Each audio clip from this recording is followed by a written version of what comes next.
السلام علیکم. په نننۍ دغه کې به موږ دا 5 فارمولې د اکسل ډېر اهم دي، خو دا به موږ په ټریکس طریقه د سم ایوریج کاونټ میکس مینیمم چې فارموله موږ نه لیکلي او بغیر فارمولې به دا موږ څنګه معلومو. دا 5 ډېر اهم شیزونه دي، لکه سم وایي جمع ده. نو بغیر فارمولې به موږ جمع څنګه معلومو؟ دا به موږ داسې راکړو، دا موږ سلیکټ کړو.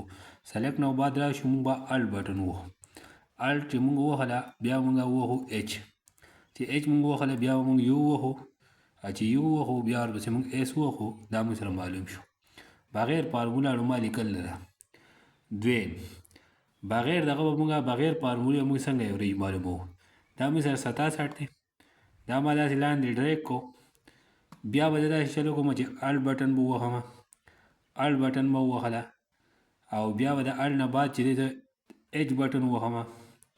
ایچ مې ووهله او د هغې نه بعد به زه یو بټن ووهمه.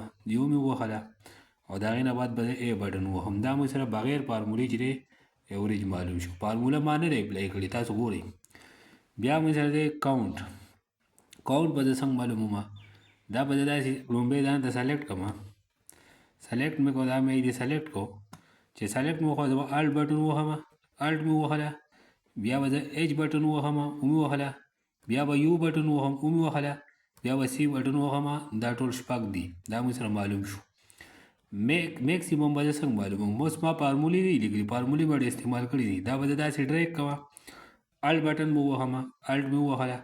بیا به ایچ بټن ووهم، ومې وهله. بیا به یو بټن ووهمه، ومې وهله. او بیا به اخره کې ایم ووهمه.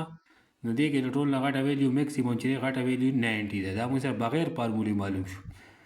دا موږ سره 5 ډېر اهم فارمولې دي په ایکسل کې. دا اوس موږ سره بیا ما دا سلیکټ کو او بغیر فارمولې به زه مینیمم څنګه معلوموم؟ ما فارموله اپلای کړله ده، تاسو ګورئ. زه به ووهمه الټ بټن مې ووهله. چې الټ مې ووهله هغې نه بعد به بیا ایچ ووهمه، هغې نه بعد به بیا یو ووهمه، هغې نه بعد به بیا آی ووهم.